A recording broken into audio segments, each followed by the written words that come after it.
గణేశాయ నమః. శ్రీ సరస్వతి నమః. శ్రీ గురుభ్యో నమః. భక్తులారా, వాల్మీకి మహర్షి రచించిన శ్రీమద్ రామాయణం యథాతథంగా చెప్పుకున్నాం. ప్రతి శ్లోకం దాని అర్థం. ఇందులో భాగంగా నిన్నటి వరకు మనం బాల అయోధ్య అరణ్య కిష్కింధ సుందర యుద్ధకాండలు పూర్తి చేసి ఉత్తరాఖండ్లో కూడా మనం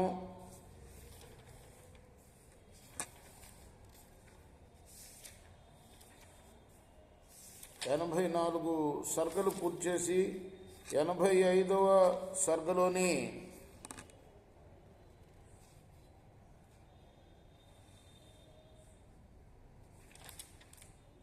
12వ శ్లోకం వరకు చెప్పుకున్నాం. ఈ రోజున 13వ శ్లోకంలో కొనసాగిద్దాం. కొనసాగించే ముందు వాల్మీకి మనిషిని ప్రార్థన చేసుకుందాం. కూజంతన్ రామ రామేతి మధురం మధురాక్షరం ఆరుహ్య కవితా శాఖం వందే వాల్మీకి కోకిలం అంజనానందనం వీరం జానకీ శోకనాశనం కపీశమక్షంతారాం వందే లంకాభయంకరం సదా నింబవృక్షస్య మూలాధివాసాత్ సుధాశ్రావిణం తిక్తమప్యప్రియంతం తరుం కల్పవృక్షాదికం సాధయంతం నమామి ఈశ్వరం సద్గురుం సాయినాథం సమర్థద్గురు సాయినాథ్ మహారాజ్ కీ జయ. తేషాం చింతయతాం తత్ర సహస్రాక్షః పురందరః వజ్రం ప్రగృహ్య పాణిభ్యాం ప్రాహిణో ద్రుత్రమూర్ధిని. దేవతలందరూ కూడాను వృత్రాసురుడి మీదకి దాడికి వెళ్ళారు. వాళ్ళు అక్కడ ఆలోచిస్తూ ఉన్నారు.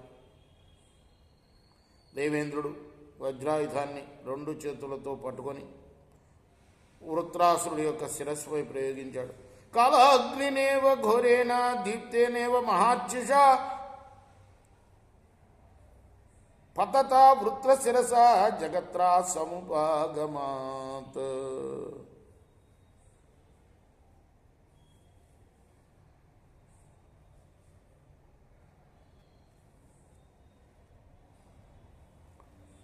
అలా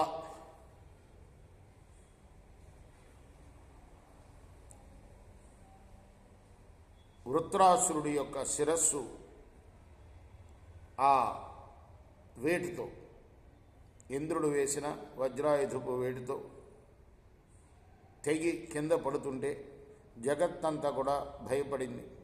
అసంభావ్యం వదంతస్య వృత్రస్య విబుధాధిప చింతయానో జగామాసు లోకశాంతం మహాయశ.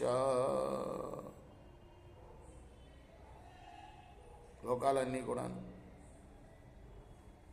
గడగడ ఉనికిపోయినాయి.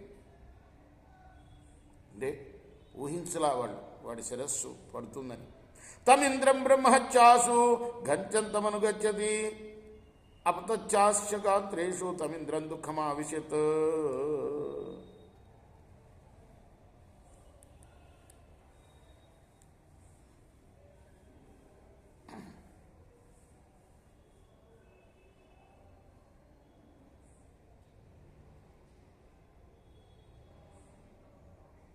అయితే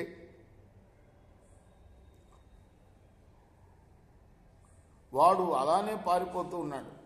ఎవరు? వృత్రాసురుడు. వెంటనే బ్రహ్మహత్య వెంబడించింది.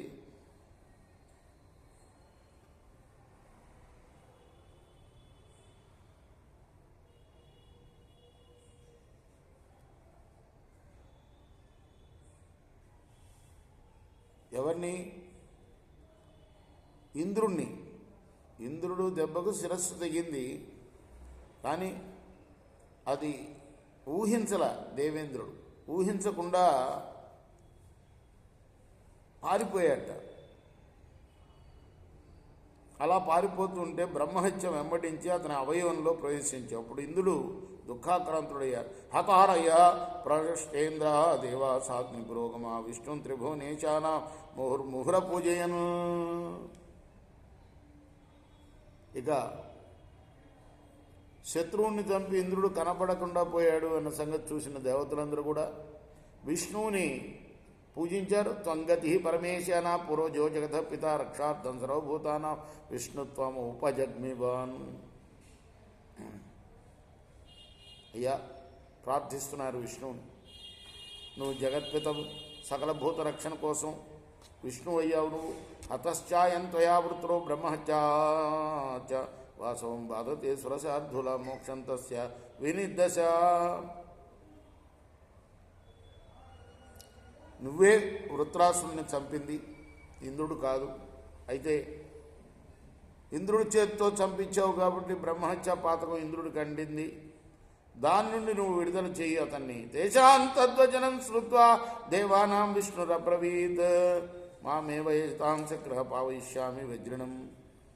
అంటే ఇంతకుముందే చెప్పుకున్నాం మనం, రాక్షసులు కూడా బ్రాహ్మణులే వాళ్ళు.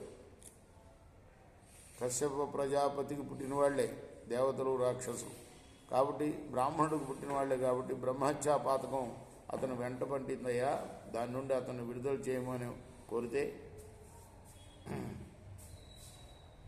ఆ దేవతల మాటలు విని విష్ణు అన్నాడు, నన్ను గనక ఇంద్రుడు పూజిస్తే నేను అతన్ని పవిత్రుని చేస్తాను. పుణ్యేన హయమేధేనా మామిష్ట్వా పాకశాసన పునరేష్యతి దేవానాం ఇంద్రత్వం అకుతో భయ. ఇంద్రుడు గనక అశ్వమేధ యాగంతో నన్ను పూజిస్తే ఎట్టి భయం లేనివాడై మరలా దేవేంద్రత్వాన్ని పొందగలడు. ఏవం సందిశ్యతాం వాణీం దేవానాంచామృతోపమం జగా విష్ణు దేవేశ స్తూయమానా స్త్రివిష్టపం. దేవతల ప్రభు అయిన విష్ణు ఈ విధంగా అమృతం వంటి ఆ వాక్కును దేవతలకు వినిపించి వాళ్ళు స్తుతిస్తుండగా స్వర్గానికి వెళ్ళాడు. ఈ కథంతా రాముడికి గుర్తు చేస్తున్నాడు. ఎవరు? లక్ష్మణుడు. ఎందుకు? రాముడు రాజస్వ యాగం చేయాలనుకున్నాడు అని భరతుడు వద్దన్నాడు. ఎందుకంటే రాజస్వయాగం చేయాల్సిన అవసరం లేదు, అందరు రాజులు నేను దేవుడిగా పూజిస్తున్నారు అని చెప్పిన తర్వాత లక్ష్మణుడు ఏమంటాడంటే అశ్వమేధ యాగం చేయమని ఇదిగో ఈ కథ గుర్తుకు చేశాడు అనమాట. విష్ణువు ఒకప్పుడు ఆ దేవతలకి ఇంద్రుడి చేత అశ్వమేధ యాగం చేయిస్తే అతనికి వృత్రాసుని చంపిన బ్రహ్మహత్యా దోషం పోతుంది అని. ఇత్యార్షే శ్రీమద్ రామాయణే ఆదికావ్యే ఉత్తరఖండే పంచాశీతితమ సర్గ. అంటే రాముడిని అశ్వమేధ యాగం చేయమని ప్రోత్సహిస్తున్నాడు అన్నమాట. కృష్ణార్పణమస్తు. రేపు మనం ఉత్తరాఖండలోని 86వ సర్గ ప్రారంభం చేద్దాం.